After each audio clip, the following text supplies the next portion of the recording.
Salam Malaysia Madani dan salam sejahtera.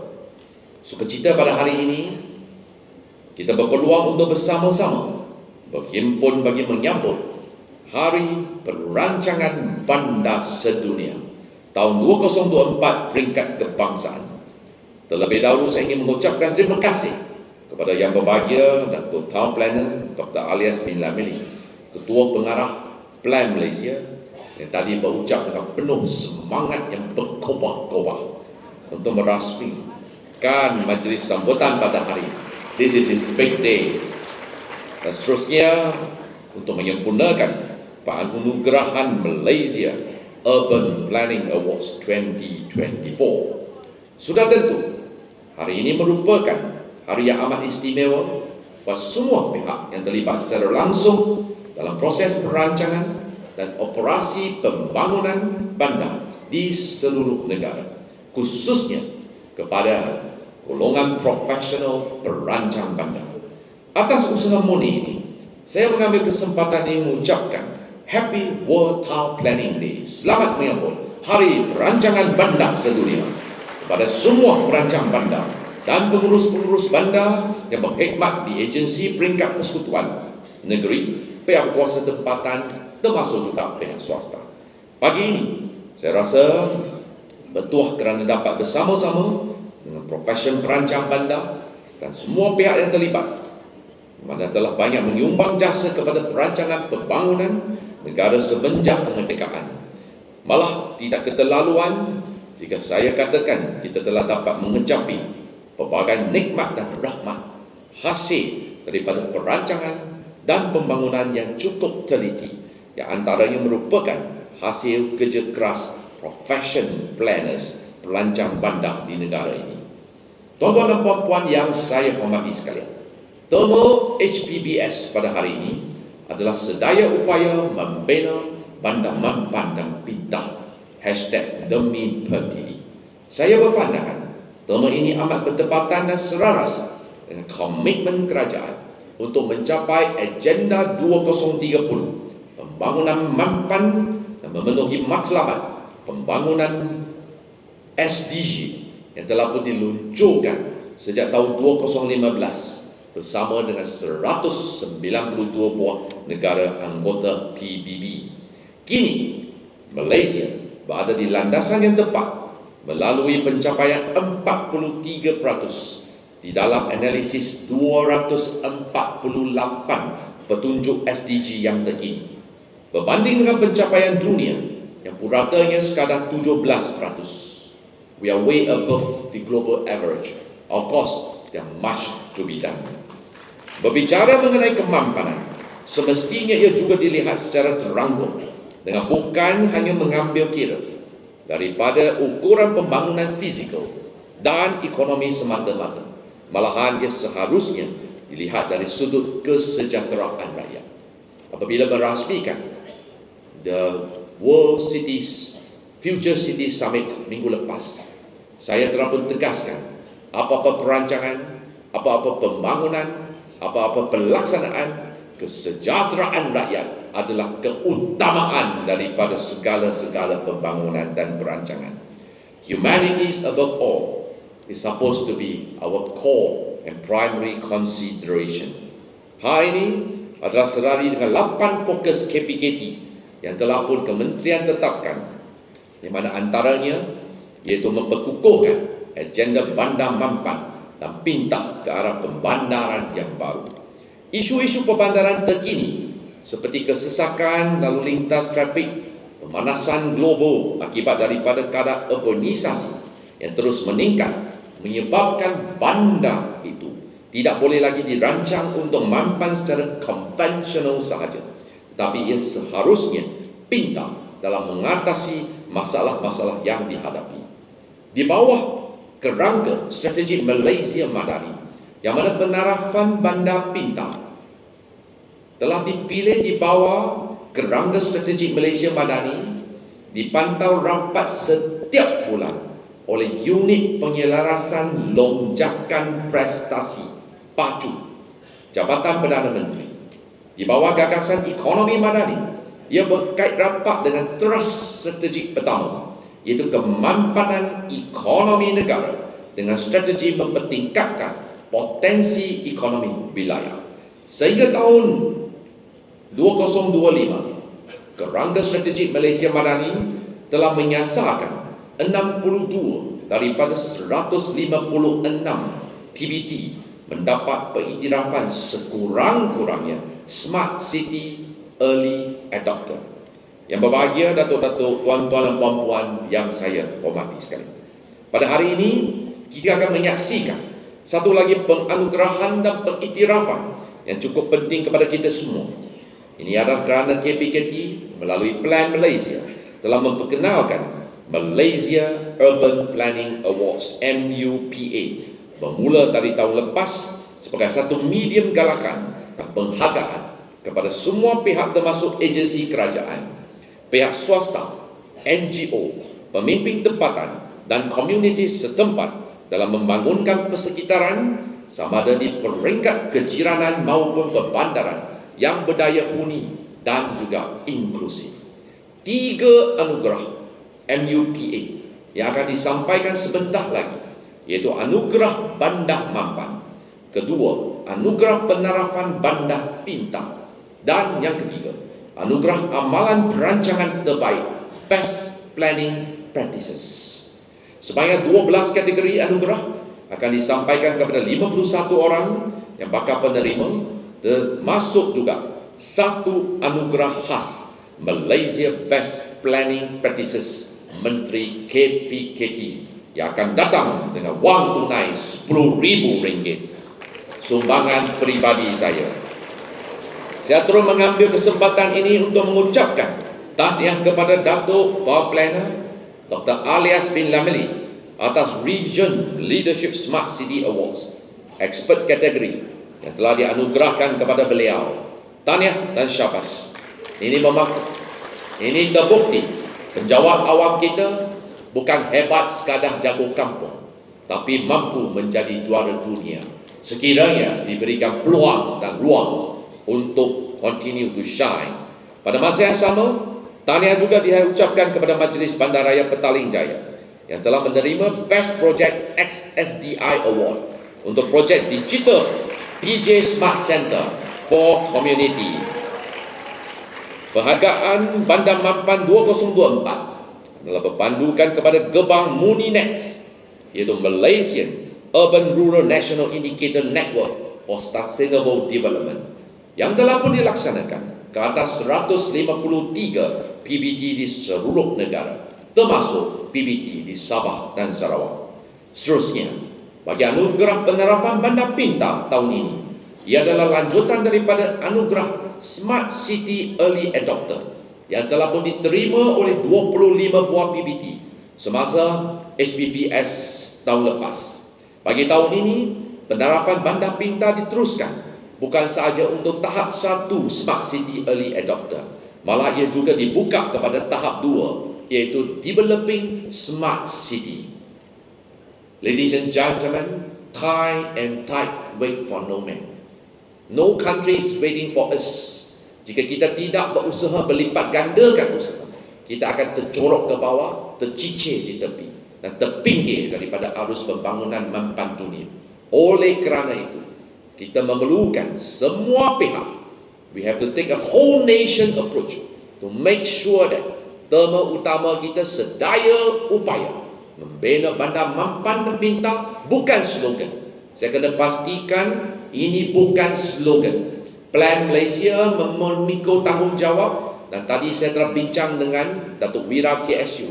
KPKT akan rancang untuk buat audit pelaksanaan supaya semua garis panduan yang dihasilkan atas usaha gigih Plan Malaysia bukan hanya cantik molek sebagai kertas ataupun simpan dalam arkaib, tetapi dia dilaksanakan sampai ke peringkat akar umbi, sampai rakyat dapat rasa, dapat lihat, dapat sentuh perubahan positif yang sedang kita bawa ini. Maka di kesempatan ini saya mengucapkan juga setinggi-tinggi penghargaan kepada 74 PBT yang telah mengemukakan permohonan penerapan Bandar Pintar untuk kedua-dua tahap tersebut, iaitu Smart City Early Adopter dan juga Developing Smart City.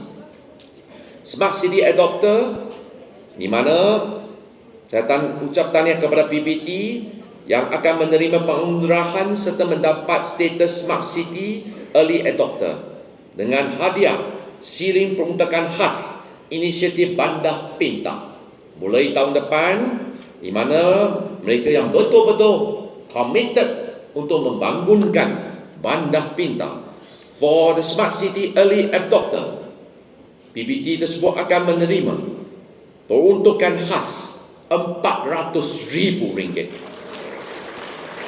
Dan yang masuk dalam kategori Developing Smart City akan menerima peruntukan khas RM800,000. Seperti mana diumumkan dalam ucapan Belanjawan Madani 2025 oleh Yang Amat Berhormat PMX Datuk Seri Anwar Ibrahim, KPKT melalui bahagian hijau dan Plan Malaysia akan meneruskan agenda pembangunan Bandar Pintar. Tahun depan kita menerima peruntukan lonjakan 24 kali lebih membanding dengan tahun ini. Untuk inisiatif Bandar Pintar, 15.1 juta telah pun diperuntukkan. Ini menunjukkan fokus dan komitmen Kerajaan Madani untuk mengangkat martabat rakyat, juga mengangkat martabat negara dan juga darjat rakyat. Sehubungan itu, Anugerah Amalan Perancangan Terbaik 2024 telah diperkenalkan untuk memberi penghargaan dan pengiktirafan kepada pihak berkaitan yang telah melaksanakan pemajuan atau projek yang mematuhi garis panduan perancangan dan panduan inisiatif berkaitan. Kategori untuk penghargaan tersebut ada 4 kategori. Pertama, Anugerah Persekitaran Mesra Autisme. Kanak-kanak autisme ini perlu diberikan perhatian khas. Kedua, Anugerah Persekitaran Mesra Kanak-kanak. Ketiga, Anugerah Penyediaan Penginapan Pekerja Berpusat CLQ, Central Labour Quarters. Dan juga keempat, Anugerah Perancangan Kawasan Rekreasi Madani. Tuan-tuan dan puan-puan, Belanjawan Madani 2025 yang telah pun dibentangkan pada tarikh keramat 18 hari bulan Oktober lalu telah membuktikan betapa pentingnya peranan KPKT dalam meningkatkan kesejahteraan hidup rakyat serta kebajikan rakyat dan seterusnya menyokong peningkatan ekonomi Madani. Bagi tahun depan, KPKT akan menumpukan kepada 5 sektor utama, iaitu perumahan, kerajaan tempatan, kemampanan bandar dan kesejahteraan komuniti, perkhidmatan kebombaan dan tidak lupa juga ekonomi kitaran. Tuan-tuan dan puan-puan, saudara-saudari, satu aspek yang penting dalam pembangunan negara adalah soal perancangan. Seperti kata pepatah, if you fail to plan, you are planning to fail. Demikianlah peri pentingnya perancangan, lebih-lebih lagi melibatkan pembangunan fizikal dan guna tanah.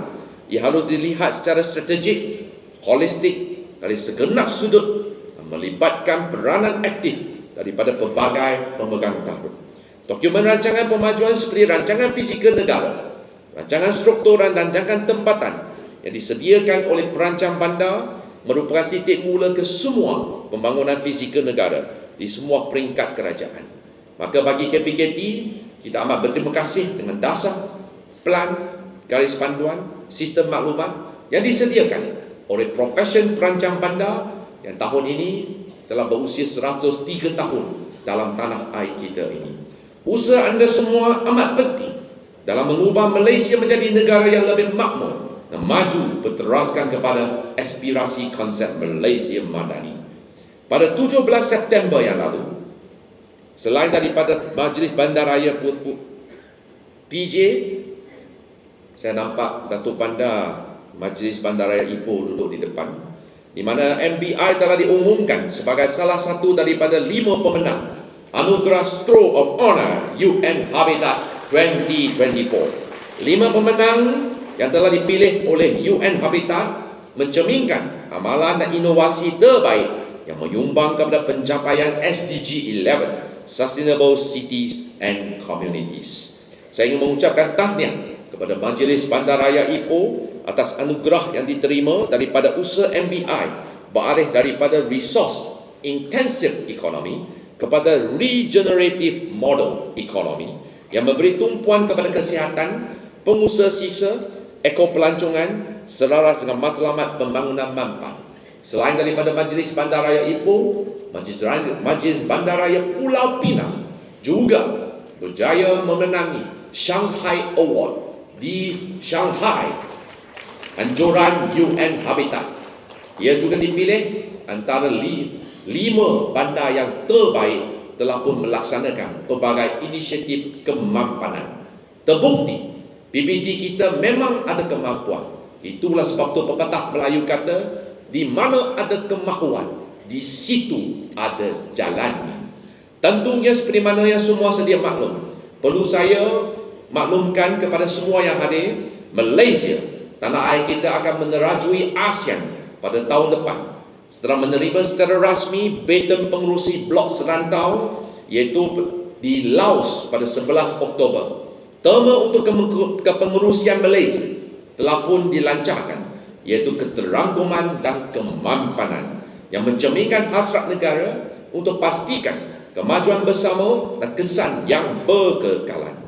Seperti amanat Yang Amat Berhormat Perdana Menteri menekankan bahawa tahun 2025 merupakan tahun lonjakan yang juga akan menandakan ulang tahun ke-10 penubuhan komuniti ASEAN, satu pencapaian penting bagi rantau ini.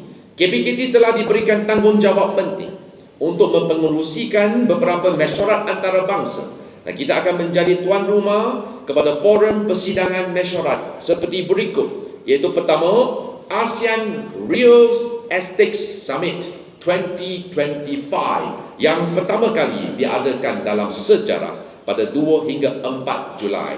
Kedua, ASEAN Sustainable Urbanization Forum pada 4 dan juga 5 Ogos. Yang ketiga, ASEAN Mayor Forum dan Meeting of Governors and Mayors of ASEAN Capitals pada 5 hingga 7 hari bulan Ogos. And last but not the least, 8 ASEAN Smart City Network Annual Meeting pada 25 hingga 28 Ogos.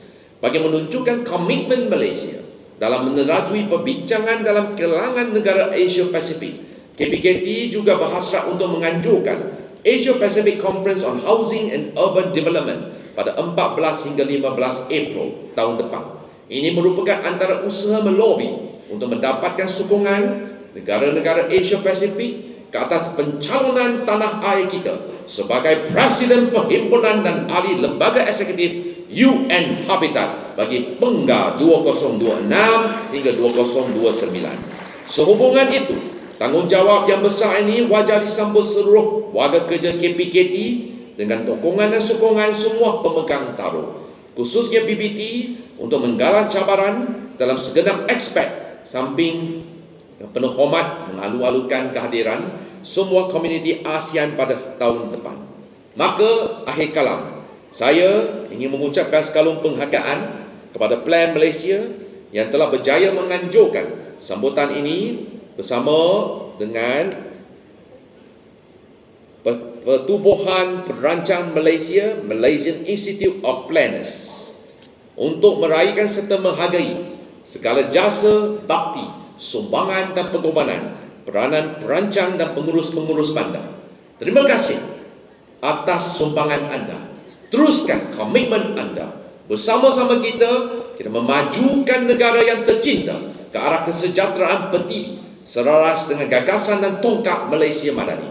Maka saya dengan perasaan penuh tawaduk dan rendah hati merasmikan sambutan Hari Perancangan Bandar Sedunia tahun 2024 peringkat kebangsaan. Sekian, terima kasih.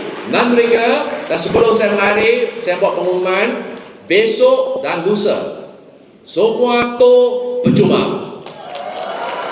Untuk mereka yang dah balik kampung merayakan Hari Deepawali, maka bagi semua yang merayakan perayaan Hari Deepawali, saya ucapkan Deepawali Wadaga, Impami Sugar, Aaron Walga, Rumah Nandriga. Sekian, terima kasih.